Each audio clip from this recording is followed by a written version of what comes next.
Welcome to Bendy. Join your two favorite transatlantic weirdos, Andy from Ireland and Beth from the USA, as we take you on a journey through every topic imaginable, with insight, vulnerability, and fart jokes, or in other words, the complete human experience.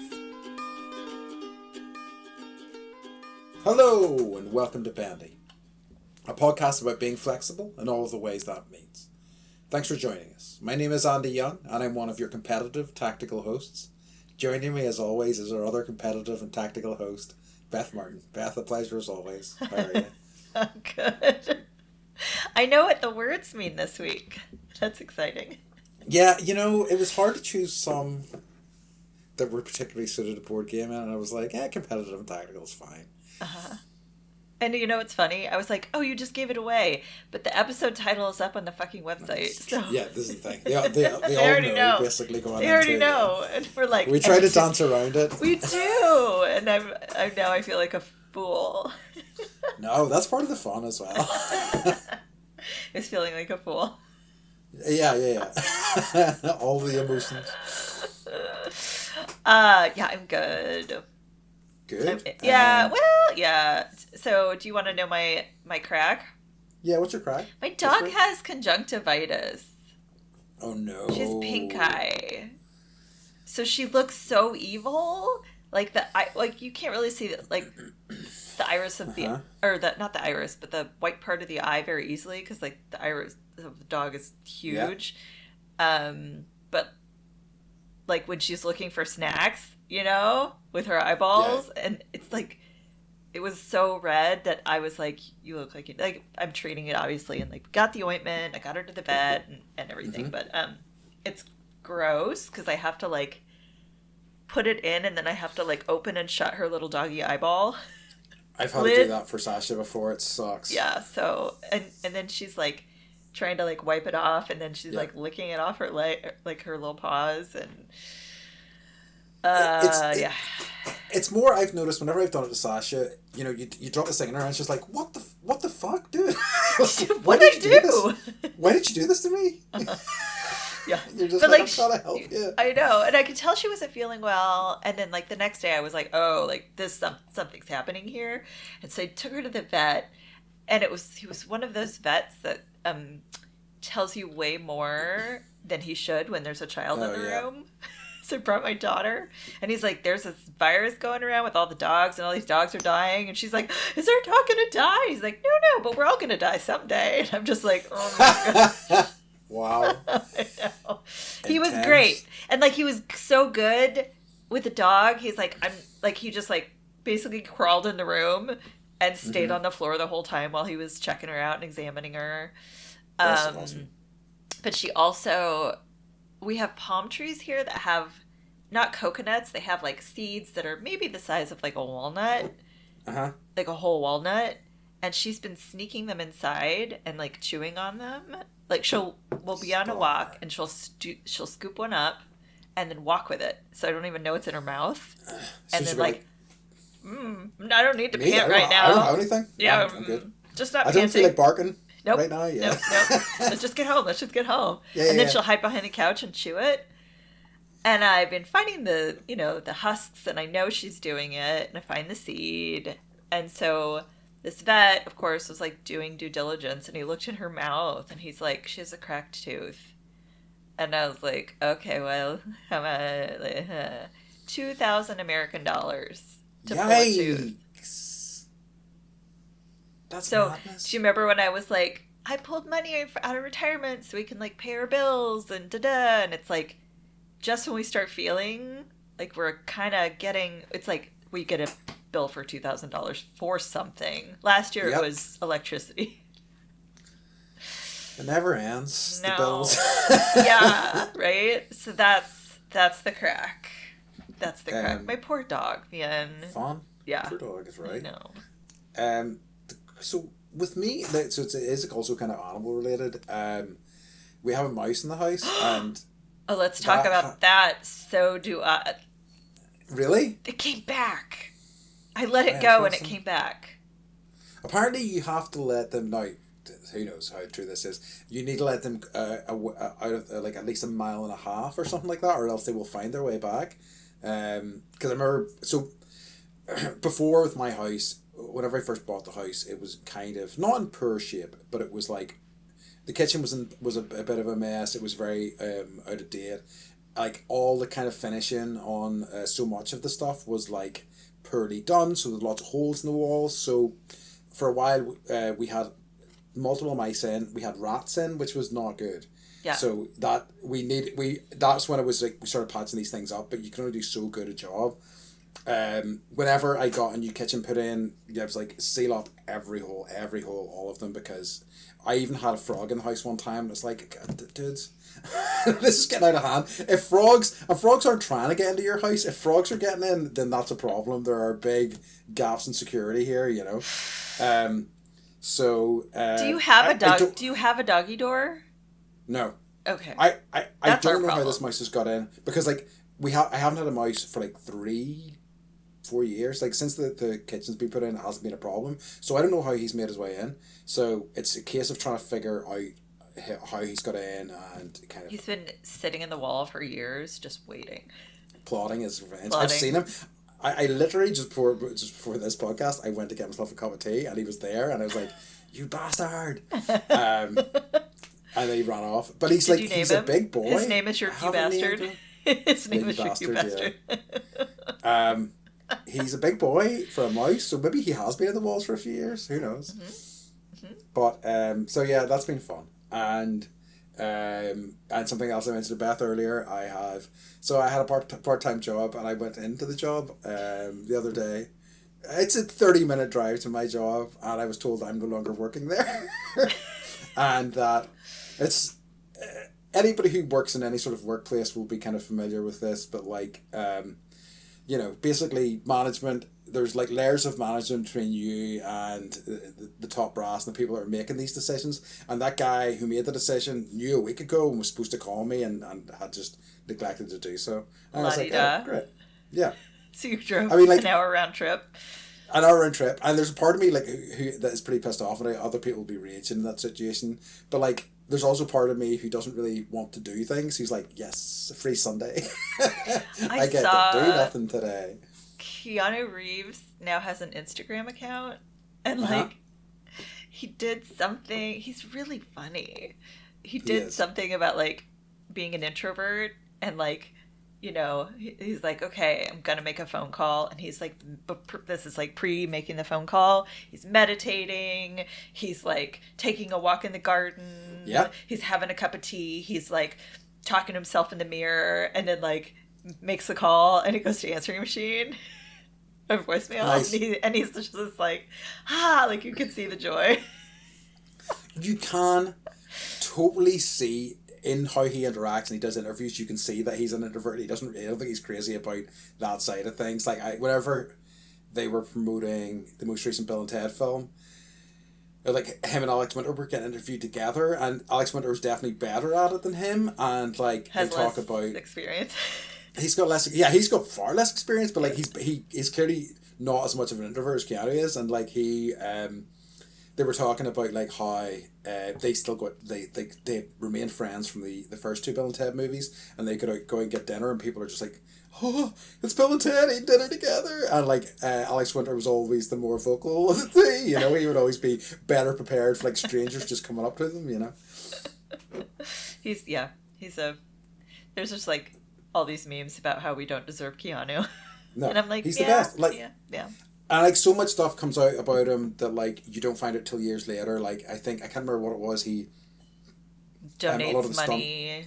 The stuntmen. A lot of the stunt people on the Matrix movies, and he just gives them money because it's like, you guys are like risking your bodies for this, and he's just the John Wick movies. Does he drive motorcycles?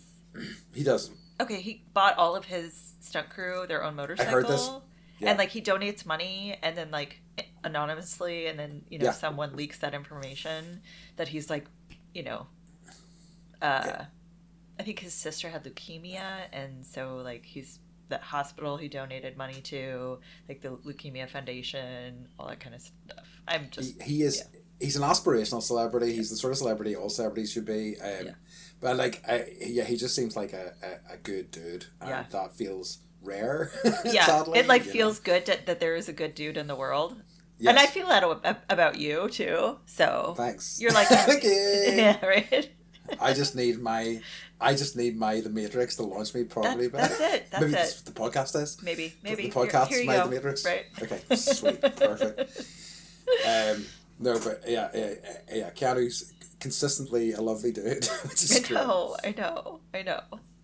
Um, Yeah. yeah. Do you want to So, talk about a current? What's a current? yeah, Beth. So, Beth, what's occurring? So we have a YouTube page. You can find it on our website, or just like go to search YouTube for Bendy or Bendy the podcast, and it'll come up.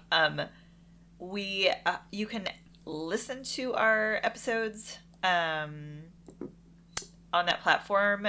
We also have snippets of all of our episodes, and we're getting some traction. Yeah. So I would just love it if people could that are enjoying the videos and liking the videos and commenting on the videos, subscribe. I'm doing some self promotion, but if you could subscribe, that would be amazing. Absolutely. Yes, please. Please. Thank you. Yes, thank you. And then our first 3 pieces of merch are available on our website. Nice. So I showed one of them to Andy, but it might involve a Halloween turnip. I'm very proud of it. That's great. I know. I love it. I've seen that one. It's fantastic. Yes. So check the website out, bendypodcast.com. Check YouTube, and then if you feel like buying some stuff that makes no sense to anyone but our listeners.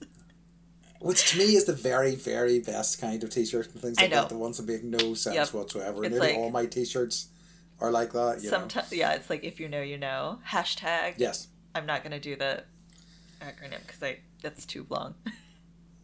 I think though, like, I don't think I have ever been in a situation where I've worn one of my t-shirts and somebody's went, "Oh, I know what that's from." Not once. Yeah. or they think it's from something different. I'm like, no, you didn't get the reference, you idiot. It's fine. It's fine. So we're not going to be friends, I guess. I know, right? But yeah, we're creating stuff, and we're just we're rolling with this. So thank you to everyone who's kept up with us and continuing to listen, and we hope that you are laughing and enjoying two friends chatting. And I think what this is sort of morphing into is like storytelling. Yeah. So storytelling comedy across the pond. So very much so. Which is our niche genre. I know. I love it. Me too. So thank you, Andy, for doing this with me.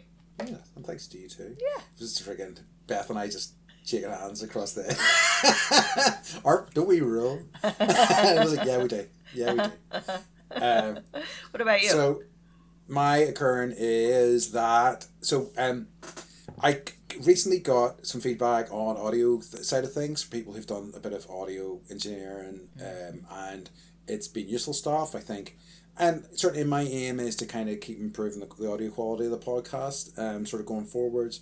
I think I have been getting steadily better at it, at the editing job, so hopefully, it'll be a more pleasurable listening experience going forwards. Like, I think even from early doors, like from our first few episodes, we were getting good feedback on the sound quality and stuff, so I'm happy with that, but I feel like there's always improvements to be made, so I'm planning to continue on doing that. One of the improvements that I made was I found that my microphone was the wrong way around. So it has now been adjusted. So that should help, right? I literally just saw a photo of the microphone that I bought set up, and I was like, oh, that's not how mine looks. So it's now correct. Do you remember when we recorded the episode and I had my mic off the whole time? It's like, neither of us know what we're doing. Like, I've never run a YouTube channel. I've never edited video clips and captions, and you've never done sound editing for a podcast. Nope. So we are not, we're everyone's got like a team of people helping them. We are the team of people helping us. Yeah, we're the team. I know. It is always, and it's happened to me in other situations, like where I've been organising stuff. Most recently, the choir, and people have said to me, "Can somebody in your team handle it?" And like, team, I am the team. I am the team. This is it. But yeah, so yeah, it's nice. But yeah, it's been good your because microphone backwards. yes, it wasn't backwards. No. It was more the wrong Facing orientation. the wrong direction. So it was facing the top of the mic rather than the side of the mic, which is what it should have been doing. I see. So not completely back and front. That would have been disastrous. But like, still enough that I'm like, oh. We should shit. just record the back of our heads. Oh yeah, we should do that. Just do it for an episode of Back of the Head episodes. We should do that for our the episode where we both speak. I speak in an American accent. You speak in an Irish accent. Yes. Oh, that's gonna be unlistenable. No one's gonna listen to it. No, absolutely unlistenable. Well, that was a good one. That was like a butt guster. What's that? Yes. Yes. I said the people at home have that to look forward to. They Us doing accents awfully. Probably. I mean, who knows? Maybe. You'll never know until you see the title of the episode. Exactly. You got to keep listening. Do you want to jump? Sorry. So I have the giggles. Okay, get those giggles out. No. I'm covering my mouth. Okay. Do you want to get into our topic? Yes, I will. So, this Unveil week's topic, and one that is very close to my heart, is board games in an episode we're calling Board Game Therapy. Which is, fitting, I think, in terms of what we've been talking about, tying board games into a lot of the sort of things we talk about. Board games, and for many of you who've seen any of our videos, are clearly important to me. I have, at least 40 to 50 visible in the background of my office. I did air quotes around office there. Your board game room? Yeah, my board game room. Like, that's really what it is. Like, I know. My board game room. And so, like, they're definitely something that's very important to me. They have been a great way in my life to make connections with people, to kind of, like, even professionally, some of my jobs, they've been a great icebreaker. They've been a great way to kind of get people to open up, because it's like it's not like talk to me, which is really kind of can be almost confrontational at times. Whereas if you set somebody down in front of a game, and especially if it's something straightforward enough to pick up, it can be a good way to start building connections with somebody quite quickly, I think. Mm-hmm. So you do that with your job? So with the pet therapy stuff that I do, I take. So smart. Yeah, so just in terms of, I'll talk about my history, sort of like using it in work things, but like, had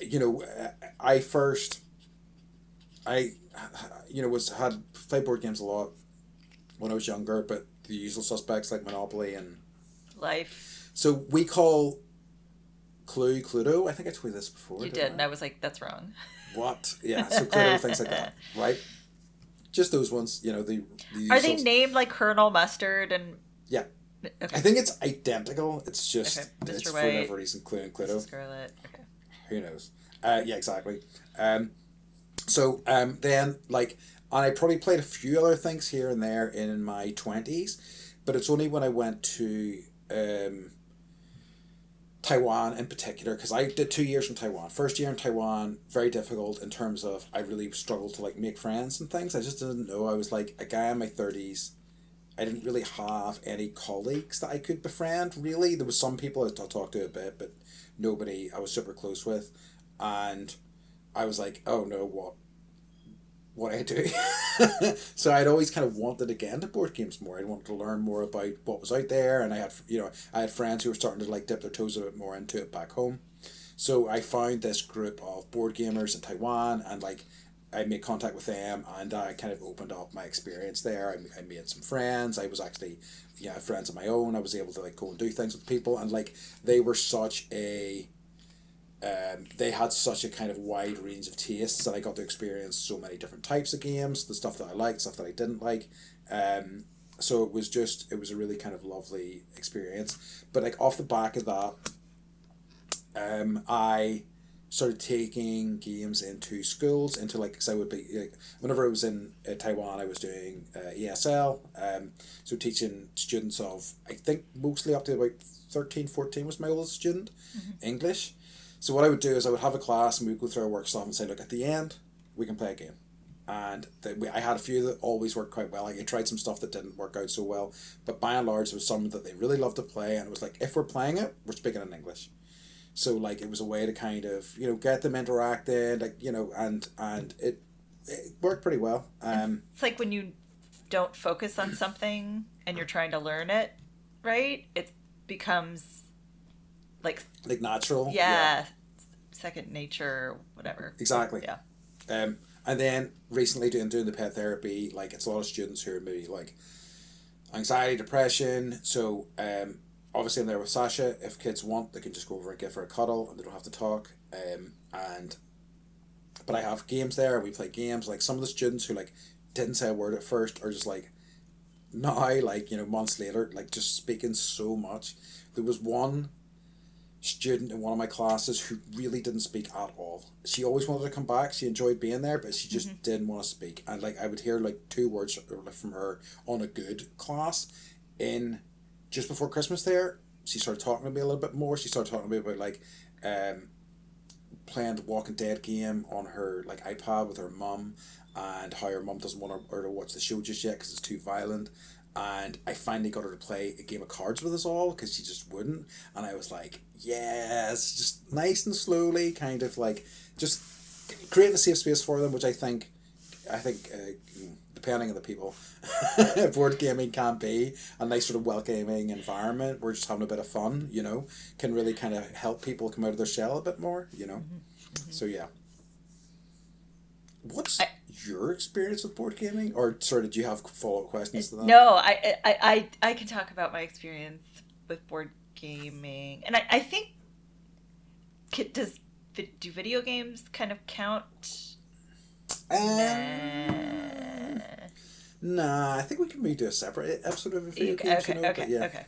I'm talking about anything non-digital, so like anything, some digital stuff, I guess, but like, card games, board games, even like playing card games. There's a whole variety of stuff. I think all kind of counts under that. I guess that's good because I only have an NES and an N64, and that's my. Oh yes, I played the NES. You did. And then it broke, and then I got out my original one from 4th grade.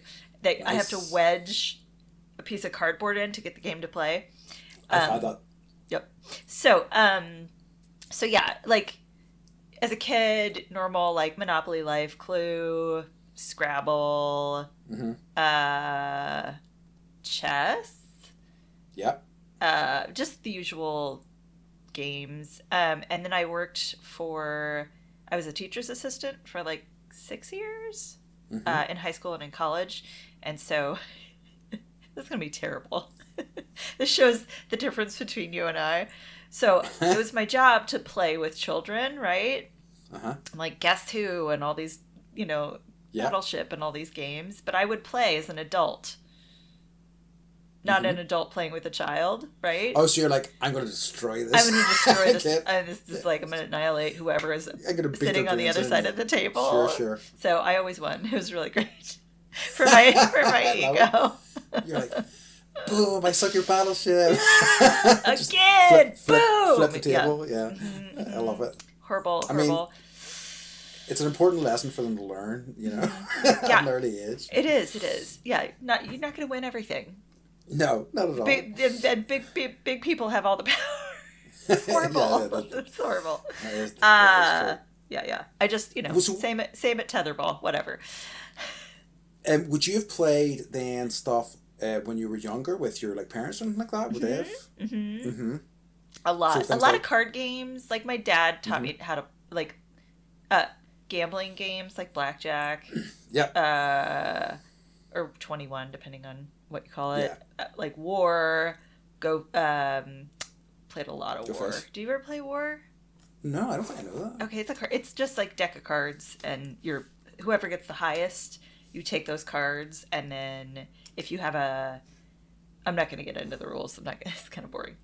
But if you both like throw a 2, then you have to go to war, and then you drop like 3 cards, and then whoever has the top cards. It's a whole thing. I can teach you how to play when I see you. Yeah, I have. Yeah, I have not And heard of it. I'm gonna annihilate you. Probably. And then I took like a hiatus, I think, Uh-huh. and then I think it really was when we were in Costa Rica. Oh yeah, And because I brought board you games. brought board games with you to a I yoga did. retreat in the jungle, and we had board game night. And I Yeah, we had good remember, fun. like, it was so fun, Andy. We laughed so hard. We did. We were playing, like, Rhino Hero, which is, like, a Yes. stacking game, and you're, like, moving the rhino around. And I just have, there's some pictures of us, and I'm, like, dying laughing in every photo. And, like, I Uh, think I'm the reason that the whole tower fell. yes, I can't remember, but yeah, it was so much fun. And then,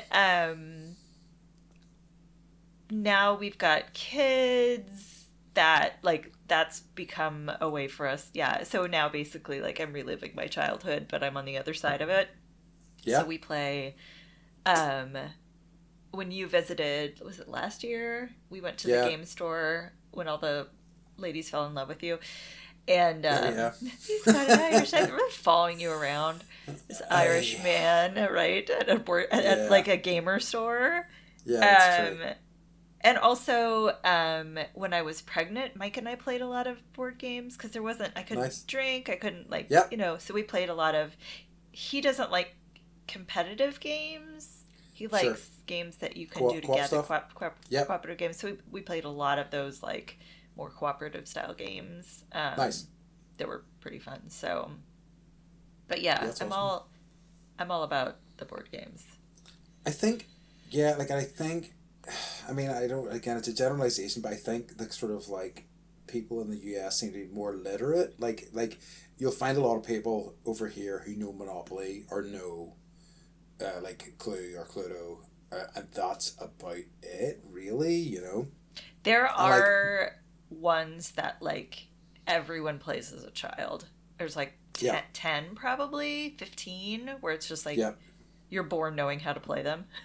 yes, that feels fair. Like, and even things like, do you have like Hungry Hippos? Yeah, Yeah, yeah. things like that, I played and giant Hungry Hippos at an arcade once. Yeah, where you nice. sit Where on a was hippo that? and you're like, Hell um, yeah. I think, it was at one of the amusement parks, like Okay. Legoland or something. That's a great So it's idea. like too much money and not enough Of tickets course. Of course. to Um, buy like a $50 cup. yeah. With nothing in it, Yeah.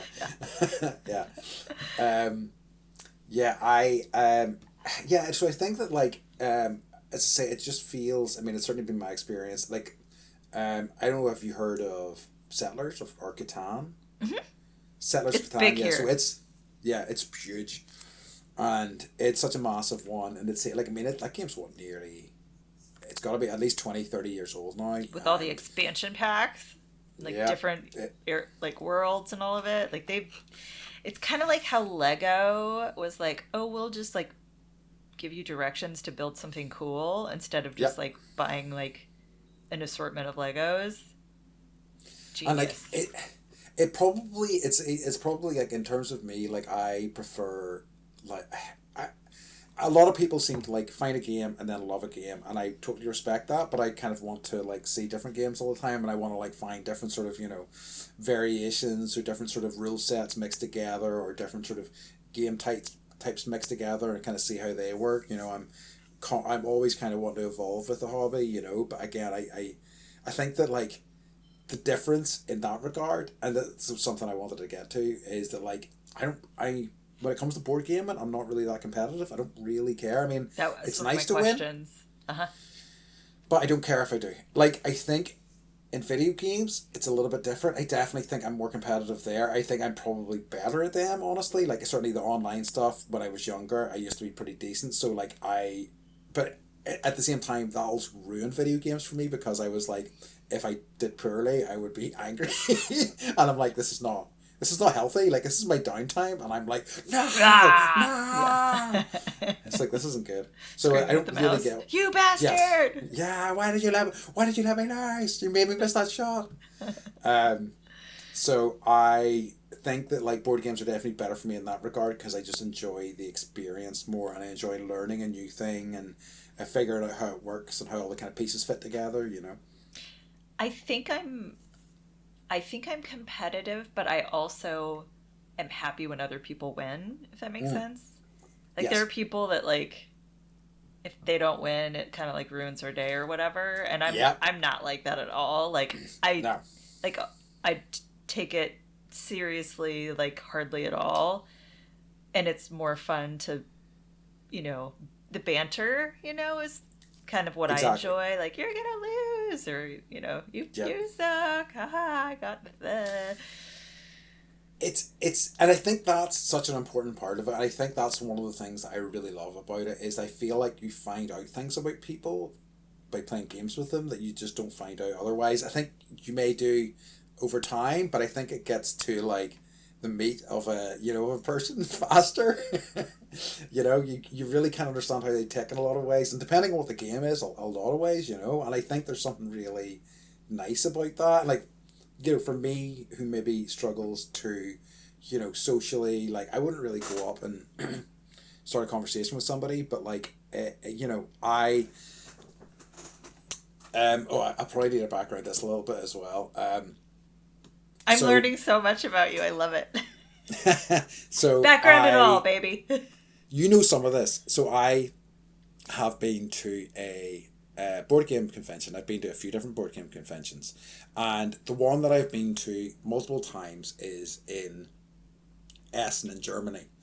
And in I'm gonna get these figures wrong. It's either like over a 4 day period they had, I think in their biggest year, either 250,000 or 500,000 people, which is staggering numbers. Like, it's absolutely huge.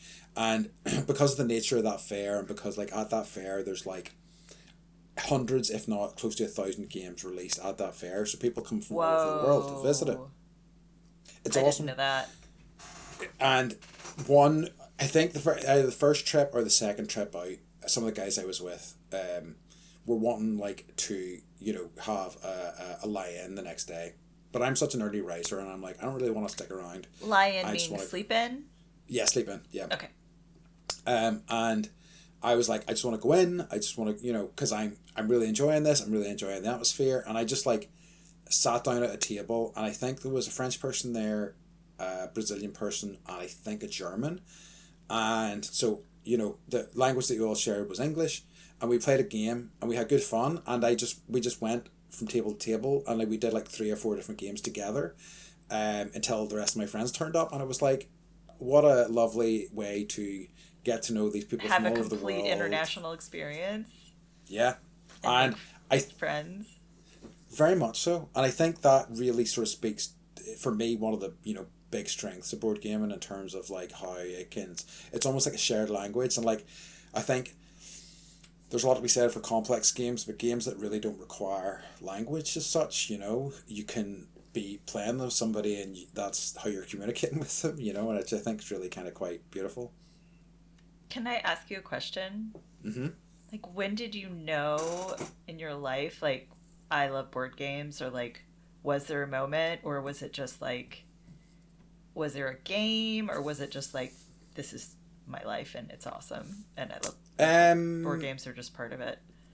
like it took me to get it. I remember, it's interesting because when I think about it, there's been a number of times in my life that I've done this where I've been like, I want to get into something, and then I do eventually. Like I make a real effort for it, but with like it was Taiwan definitely where I was like, I kind of saw what was on offer, what the scope of board games were, and I was like, whoa, there's so much here, there's so much to explore, and that's quite exciting to me. And like, I mean, like even so, the two games that we played, on our Korea trip, or not Korea trip, sorry, our yoga retreat was Rhino Hero, which is a dexterity game, which is you're trying to stack cards on top of each other. It's hilarious and it's so much fun. And the other game that we played was called Shifty Eyed Spies. And oh, I forgot about Shifty Eyed Spies. Right? I couldn't remember what the game was. So, and like in it, what you're trying to do is you're trying to like secretly communicate with other people around the table with like winks and nods and stuff. And it's the funniest thing ever. And it's like such a kind of, and it's like, even within those two games, such a like wide selection of experiences and such very different experiences that are just like connect you in a way that you just wouldn't, it just wouldn't happen otherwise. And I remember like there was so much laughter happening that people were walking by and just coming up being like, what are you doing here? And we're like, playing board games. And they were like, I'll sit down. Like, and it just like people, it's definitely like you are already someone who likes to gather people together, right? Yes, it's true. And it's like one of your secret spy tactics to do that. That's true. And it totally works. I saw it happening and I was like, this is amazing. So to answer your question, which was when did I think, because as I say, I'd always been interested in doing it, but it was whenever I remember clearly a night in Taiwan, and I was like, I had reached out to these guys. So there was a group that met and I played games. And they were like, look, we're going to a guy's house this evening. We're going to stay up late. We're just going to play a load of different stuff. Do you want to come over? And I'm like, yes. And I still remember that night. And we played like this social deduction game, which is like Werewolf. No, it wasn't Werewolf, but you've maybe heard of Werewolf? I haven't. Okay. It's a fairly kind of famous one where like basically, well, I won't explain Werewolf, but I'm writing it down. I'll look it up later. So we played a social deduction game. We played this dice rolling game. We played this like dexterity game, and I was like, "Whoa, this is incredible!" And I don't stay at things late. I can't be bothered. Two things will keep me late: board games or karaoke. Those are the things that will keep me there at like 3 or 4 in the morning. Otherwise, I'm like at 11 going, "Oh, well, time for bed for me," you know. But I was just like, this is incredible, and I think that is definitely the point where I was like, I know I'm going to get right into this. I'm probably going to spend a lot of money in this. Like, even within that year, I had 3 boxes worth of games I had to ship back to the UK. Yes, I really got carried away. So yeah, I think that was very much the turning point for me, where I was like, I'm all in. Literally. Mm-hmm. Mm-hmm. Like, even for our Essen trips, Beth, we used to take empty luggage, like just to buy pieces of luggage just to put games into. Yeah, people do that with like shopping, but not necessarily board games. So unless you're us, right? Okay, so I guess you're mentioning like dexterity, like there are categories of games that I'm not aware of. What are some of those? Okay. Sorry to put you on the spot. Yes, so no, it's quite all right.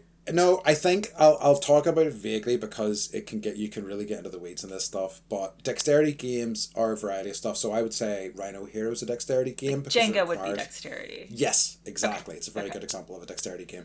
And then I guess you have, broadly speaking, you have things like worker placement, which is you essentially have pieces and you're putting those pieces on the board for an effect of some kind.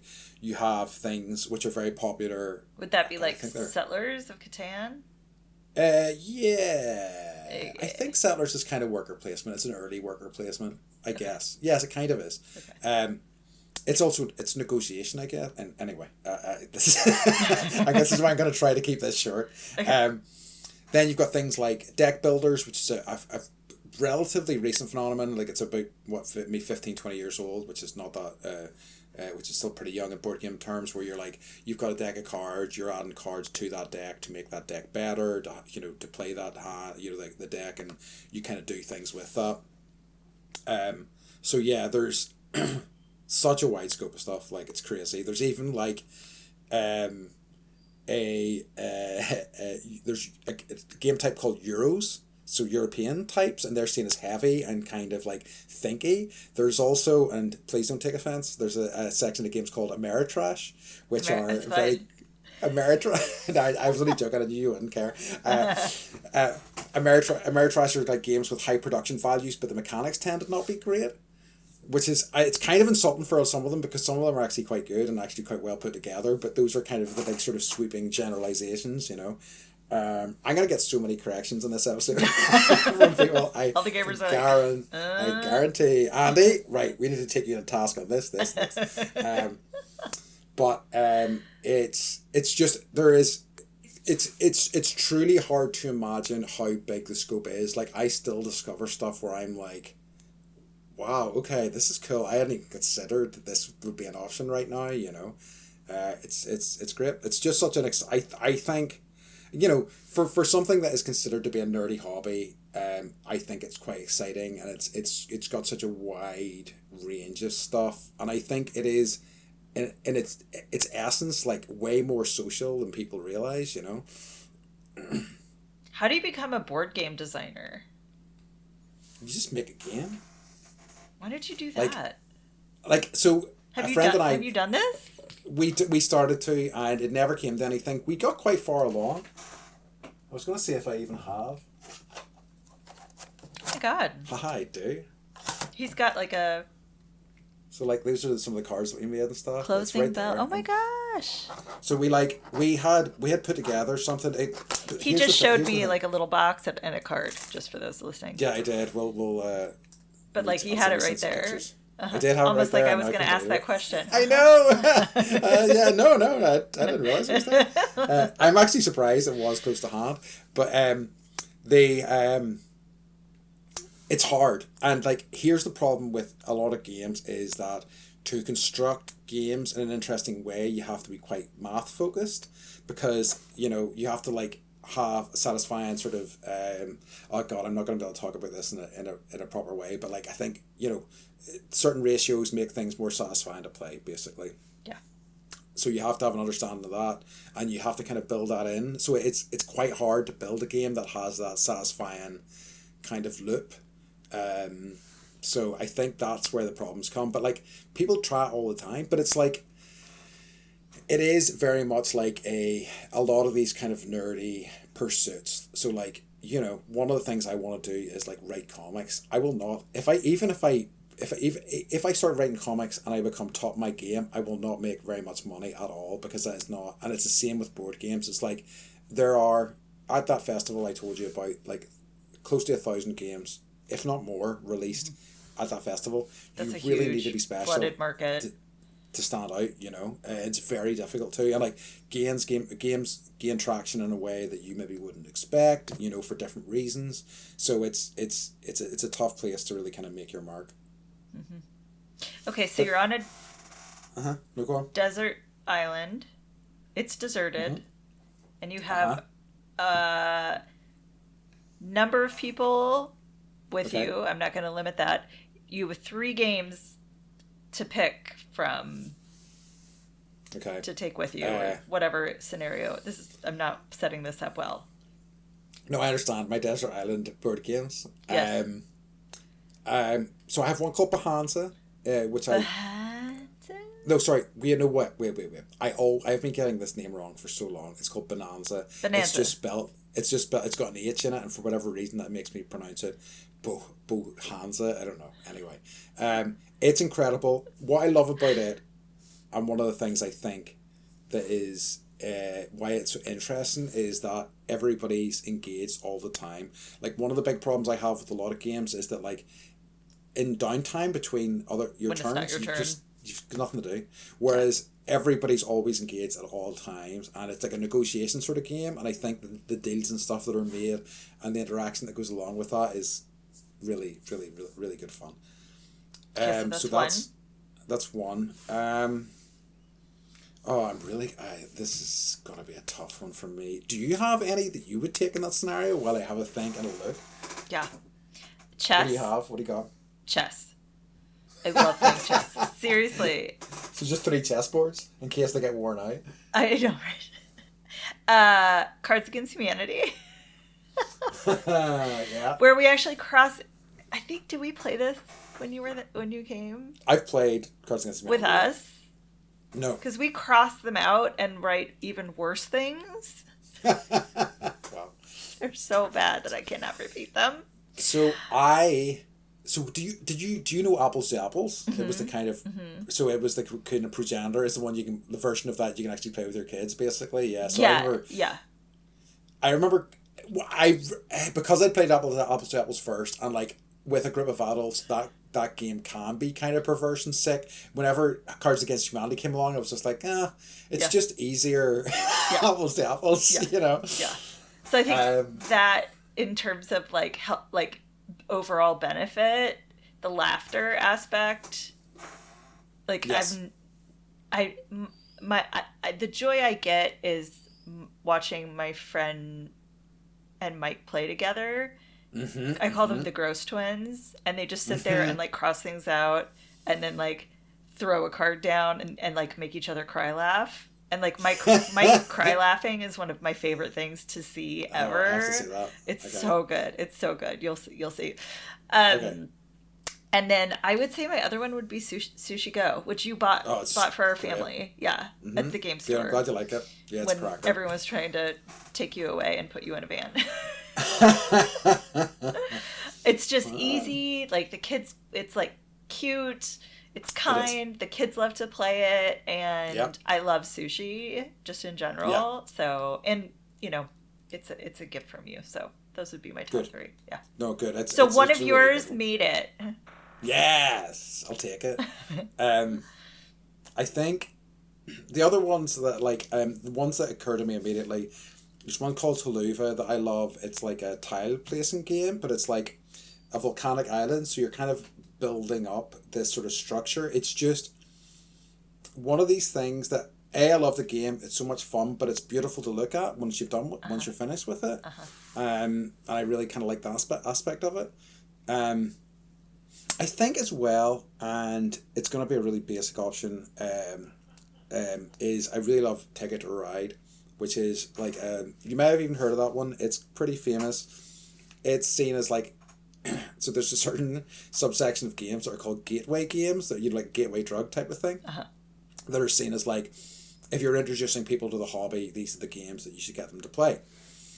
So Ticket to Ride is a game. Why it's still close to my heart is I think it's a great game. I think it always has been, but it's one that I was able to bring to my parents. They were able to play it. They were immediately able to understand it and be competitive with it. And we play it at least once a year. Like we always play it at Christmas now every year at a minimum. And we play other stuff as well.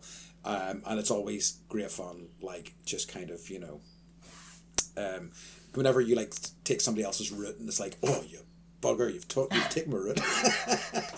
I love that you still play board games with your family. Yeah. I tried, and it's we've done like that. In our culture, unless you have kids, like you just kind of let that just it falls away.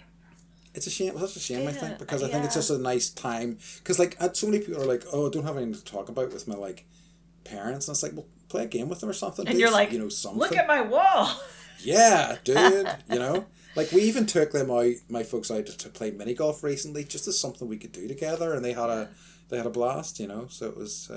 But yeah, I think off the top of my head, I'm sure that is a list I would want to revisit. I think the only thing for sure is Bonanza. It will always be on that list. I think it's my favorite game ever. Oh, wow! So you do have one. I think that would be the one. Yeah, for sure. I think it's such a. I think I don't think anybody I've let try that game hasn't loved it. I think it's really amazing. Is it BON? BOHNANZA. Oh, sorry. Okay, thank you. I'm just gonna hunt it down. But like, you know, there's so much other stuff. Like, there's the sort of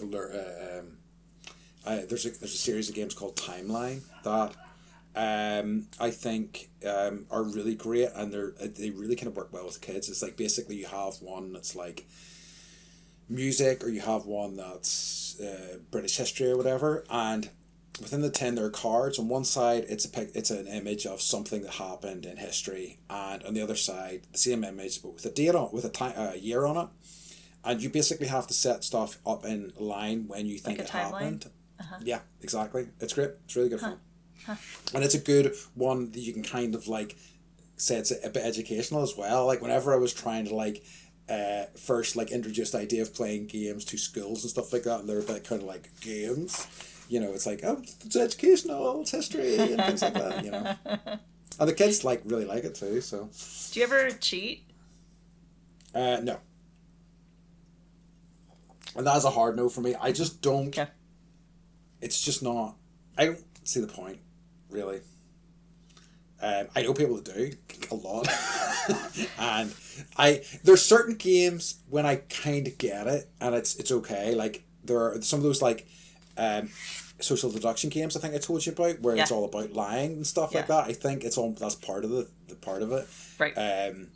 So I think that's fine, but I've known most of the people I know that have cheat because it's in a competitive situation and they want to win and they want to like the accolades of beating this person, or I guess the prize money and stuff as well, you know, so I can see that as a motivating factor. Do you gamble when you play games? No, I don't really like gambling. Okay. I have a little here and there in the past, but You're like, I lose. Yes. I mean, like, I remember going to a casino in Australia when I had hardly any money. I was like, I have 50 Australian dollars, and like within 5 minutes I had 0 Australian dollars. You're like, that wasn't 5 minutes worth of fun. No, I'm done. I'm also aware that I have kind of an addictive personality, so like I don't really want to get into gambling because it would be terrible for me, you know. So it's just stay away from that. No. PSA, don't do that. No. Yeah, exactly. Stay away from gambling. Do you like to gamble? How many games? No. And like we go to Vegas fairly often, and $20. Yeah, and it's a like bit of never, fun. Yeah. Yeah, like, and I'll play like jacks are better, and for an hour I can get a couple drinks and blackjack. Yeah, maybe for like half an hour at a table, and then I'm just like, okay, good enough. And like we'll do like roulette, and Mike will be like, put it all on black, and then we lose, and then we're like, all right, well, let's go walk the strip. I think like as long as you've got a healthy attitude towards it, and you've kind of got like, this is the amount of money that I'm spending, and that's me done, then it's good. Yeah. And I got that from my grandma. Like she would go to Atlantic City. And $20, that was it. That's all she would spend. And good for her. Yeah. But they're like, we have friends that will stay up all night and just gamble and gamble and gamble. And like, sometimes it's like, I won, la la. And I'm like, but how much did you lose? Like, yes. You know, we don't hear about that side of things. No. But, okay, I'm going to ask you a question. Yep. How many games do you have? Oh. Ish. Probably in the range of within 150 to 200, I would say. Would you say you're addicted to board games? Maybe. I think that I have curtailed it in recent years because like basically my shelves are like, I can't fit any more on my shelves. You need essentially. to put more shelves. Yeah, I did. Well, no, I'm trying to sell some of them because, like, there are games in these shelves that I've played maybe 1 or 2 times and I've been like, yeah, that's fine. But I'm very bad at, like, selling stuff. Whenever I first bought the house, if I kind of get into, like, the zone of selling stuff, I can sell a load of things. But, like, ordinarily, board games, particularly because there's so many, like, little pieces in them, are hard to ship, you know? So it kind of makes it difficult to sell them. But I plan to sell... Like, honestly, so this is clearly addiction. I am planning to sell them so I can buy more, you know. So, yes, I'm an addict, for sure. Well, you can admit it here. You're with friends, and but this is a safe place. It is a safe place. It is a safe place. So, do you have, like, you mentioned being at the tournament, but do you have, like, a specific memory of playing a game that was like your favorite night or favorite, like one of your favorite memories? That's a good question. I have lots of good memories associated with that. I don't know that there's anything, but like that first night I told you about in Taiwan is still resonant in my memory. Yeah. There was it's more like there was a group of people that I met like whenever I was in Taiwan, there was a group of like four of us, and we met and we played through this sort of game every like Thursday night for like weeks and weeks on end, and it was just such. I still remember those nights. I don't really remember the game that well, but I remember just being with people and having a nice time. But I've like had so many. So basically, a group of friends and the kind of board gamers who go off to Essen and things like that. We sometimes just like hire an Airbnb, and there's the be between like 8 to 12 of us, and we'll just like play games for like 4 days straight, and it's just such a nice way. I mean, we something that I had started to do is I have taught them yoga a few times. I try to teach them yoga if we've got the space. I also like to at the start of the day go out for a big walk. You know what I mean? Go out for a big walk. Then I've earned my board games for like then I can be hours. sedentary for like 9 hours. Exactly, I can have like 10 hours straight of board games and not feel guilty about it, you know. But I just love those things, and that's just such a nice group of folks just to, you know, you just some of them I won't see for like months, and then it'll just be like, yay, we're back. It's like having a LAN party. It is exactly like having a LAN party. Yeah. I love it. So yeah, no specific memories, but lots of nice ones, I would say. Mm-hmm, mm-hmm. And I love that you do that, where you'll like get a place, all hang out. Do you cook for everyone? Yes, every time, nearly every time. I have some pretty interesting. So one of the times I've been making this like I can't remember what it was, but it was like salt and pepper like tofu dish. It was really tasty because you know, I'm increasingly not eating meat, so I was kind of making them sort of vegetarian or vegan dishes. Mm-hmm. And I as part of this dish, you have to dry fry some Szechuan peppercorns, right? And I was like using a hob. This is the problem with cooking in kitchens you're not used to. It's a freaking nightmare. So like the housing, so the knob, the dial, or I guess what you would call it, was like broken. So it was like you didn't know you were just guessing where you were setting it to. You were just guessing. So I put a handful of peppercorns in this. I heated it up with this pan. I put some peppercorns in. They immediately immolated, like they went on fire. The smell came off. I basically pepper sprayed the entire house. I was gonna say, isn't that what they make pepper spray out of? Yes. And they all had to leave for like half an hour to an hour. And I stayed in because I was like, I need to finish this food. You're like, I need a good cry. Yeah. I do, always. I like, the food got really good feedback. People loved the food, but I was just like, oh, I've pepper sprayed everybody. I'm never going to live this down. And so, now you never will, because this will live on in perpetuity. Mm-hmm.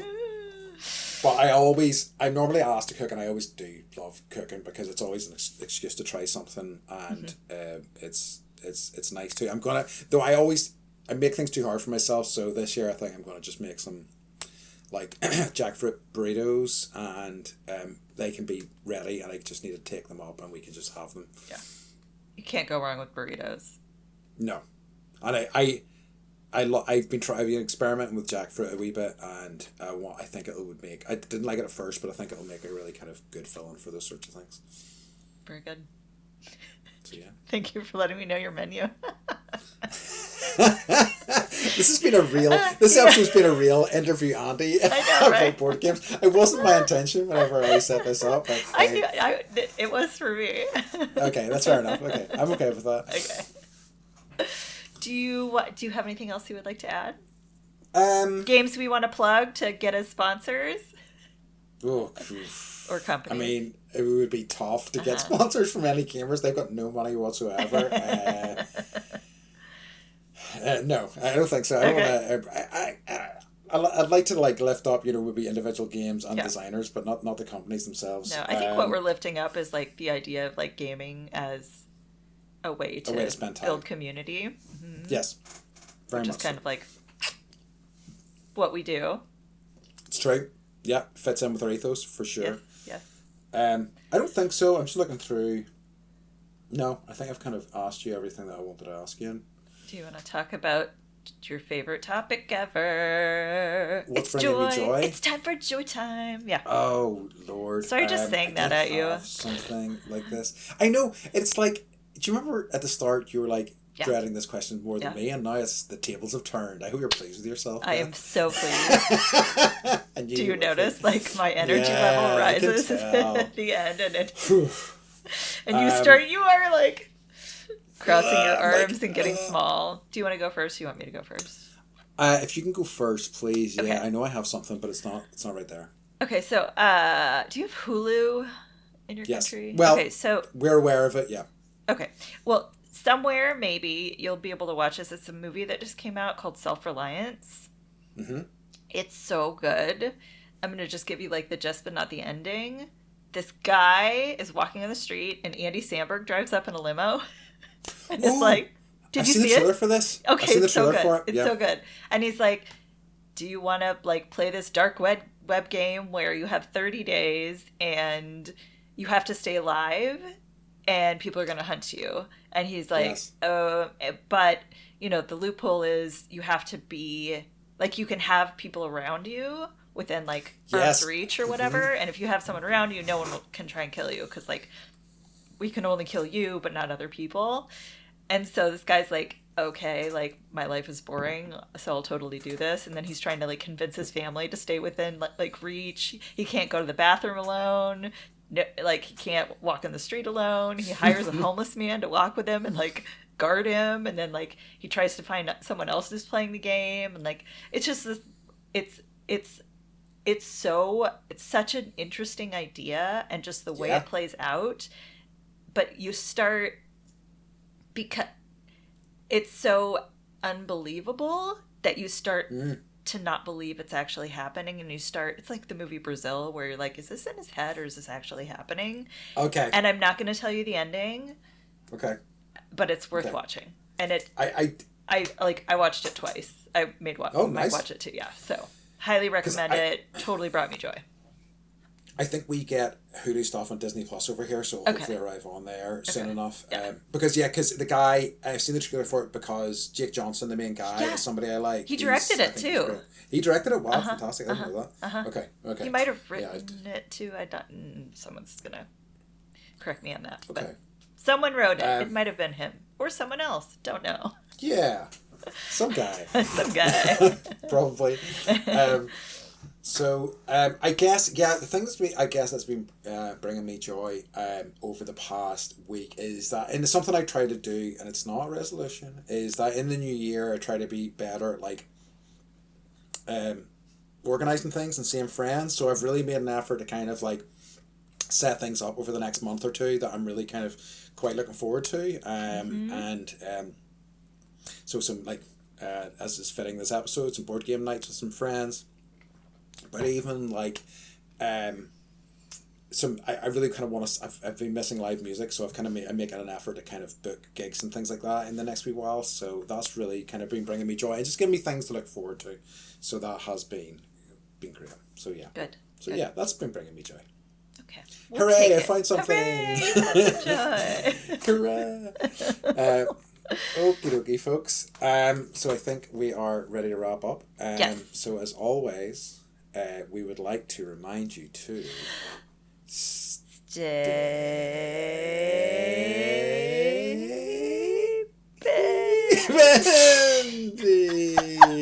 Sorry. I took a second. It was so high. I couldn't go that high. I think your pitch is higher than mine. Bye. I dare you. Bye. Shit, bye.